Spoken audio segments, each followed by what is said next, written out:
What's going on, everyone? Welcome back to the channel and to my review of one of my top 5 games of 2020, Hades. I didn't really get wind of Hades until sometime in September when I saw a lot of recommendation for it on my Steam store. As of this year, I have started to focus on PC gaming because I didn't want to be hindered with just one console or literally on gaming performance. So for the next generation, I just started getting my multiplayer on PC, and I have to say, it's done me some justice.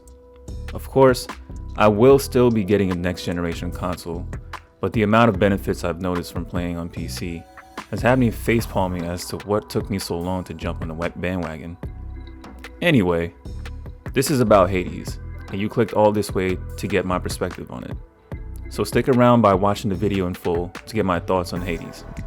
Then at your behest, drop a like or dislike and subscribe to come back and do the same for future reviews. Now without further ado, let's get into why I clicked on this video.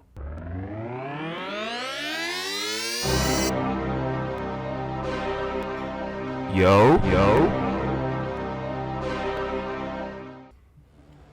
Hades. I only have one thing to say about this game. It's fire. The very first top-down dungeon crawler rogue-lite game I ever played was Baldur's Gate. It wasn't until I played Downwell on my Switch, then Darksiders Genesis on PS4, that I realized how much I enjoyed roguelite games. I've heard such great things about Supergiant games, and now I realize why they are praised as such great indie developers. To get my full perspective on this title, I'll be going over a few factors that I think makes this game what it is overall. Gameplay, story, environment, art style, soundtrack, and voice acting.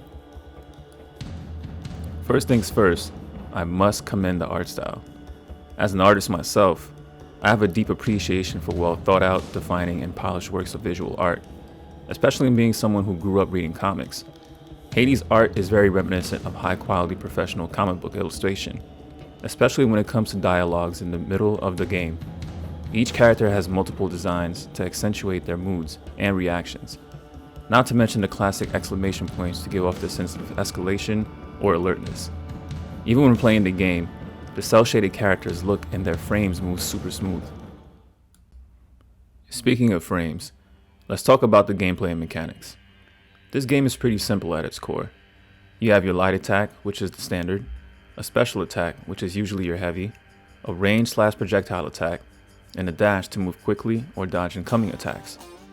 You start off with your default weapon, which is a sword called Stygian, moving from one area to the next, upgrading your abilities with the help of deities from Mount Olympus, granting you their aid. At the core of this game is death. It's designed for you to die, which in the beginning can come off to be pretty unfair because the enemies can be super OP due to the fact that you are underpowered, or the boons and abilities offered to you barely give you an advantage moving forward. This is not a one and done kind of game. You're supposed to die, in many instances to learn, grow stronger, develop relationships with other characters, gain resources to purchase upgrades, improve your muscle memory, and most of all, to progress the plot. The more runs you go through, the more you get used to the enemies, their mechanics, the stages, and what boons benefit your playstyle, or are necessary for the situation at hand, or for what's to come in order to succeed. It took me approximately 7 to 10 initial runs to finally have a successful run that brought me to the final boss.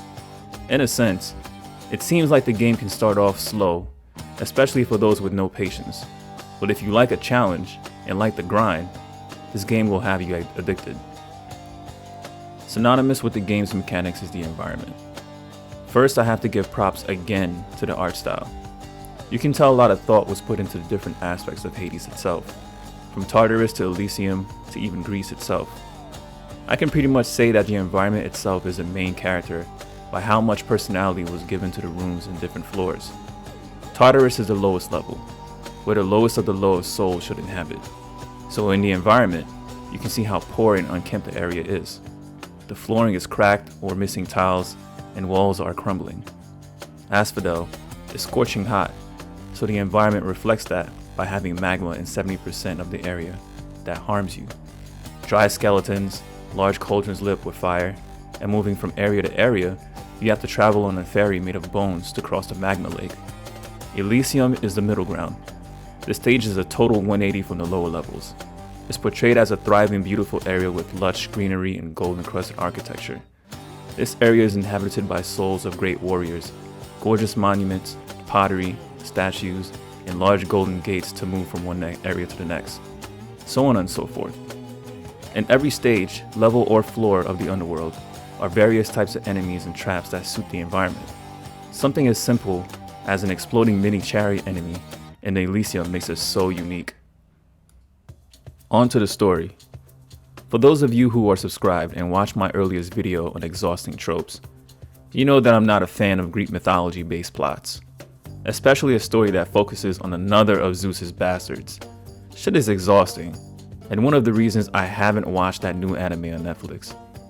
One of the only reasons I gave Hades a chance is because the focus was not on Zeus. Even though technically, Zeus is the main character's family.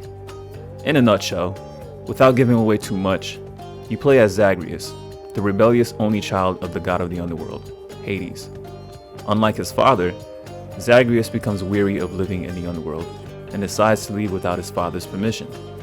In order to successfully make his way out, he has to climb up to the top level of Hades to step foot into Greece. Along the way, the gods of Olympus find out about his plan and decide to help Zagreus leave against his father's, Hades' permission. Problem is, shit ain't that easy, homie. As previously stated, one of the main mechanics of this game is death. So every time Zagreus fails his mission by way of dying, and due to him being immortal, he is sent back home to his father's domain via the river Styx. By dying over and over, Hades is hoping he would give up on his endeavor and embrace life in the underworld. Yet, as we can all predict, our main character is a bit stubborn and not one to give up easily. Every time you die, the plot of the game advances, and you develop a deeper relationship with the side characters you are able to interact with. Like your pet dog Cerberus or Achilles, who we found out trained Zagreus in the ways of a warrior. Sometimes, the plot can be a bit misleading, as you have to actively seek out certain characters to interact with in order to witness important dialogue. Yet the core of the game is very interesting, putting Zagreus in interesting situations that reveal deep dark secrets he was ignorant or aware of, being the prince of the underworld. The soundtrack, I must say, is pretty good. It's kind of a weird meld between metal and classical strings. When the going gets tough and you're out and about in the underworld destroying souls, you'll hear more bass and hard rock.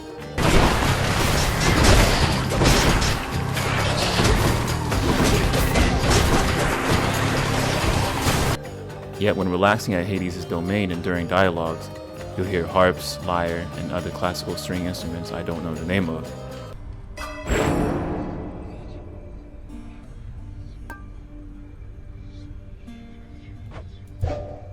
The main theme, which is heard when first booting up, is pretty fire, not gonna front.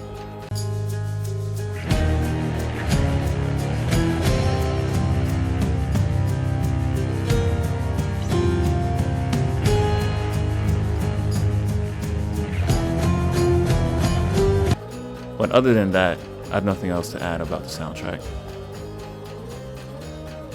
Last but not least, the voice acting. For a third-party title, the voiceovers are pretty on point, and the talent hired to voice these characters did their job well, especially given the fact that the person who voices Zagreus is one of the developers at Supergiant Games. Not to mention the guy who voices Hades also voiced like 7 other characters, including the narrator. Only gripe I had about this was the usual Queen's English take on how Greek individuals sound in media. For once, I would like to witness a Greek accent being portrayed for geographical accuracy. To me, Hades is pretty official. Given the fact that this game was in early access for about 2 years prior to official launch this year, if I was to give it a rating on a scale from 1 to 10, I would probably give Hades an 8.5. This is a game developed for the enjoyment of the player. You can tell a lot of detail and love was put into this project. If you're into action-based games with a lot of grind and replayability, I would definitely recommend Hades. If you're not, I would suggest you give it a try. And who knows, you might find it appealing. Thank you for watching my review on Hades. If you found what I had to say helpful, I'm glad. And ask that you drop a like or comment for your boy. If not, then it is what it is. As always, you know the vibes. It's Kaizoku Sleven. Appreciate you.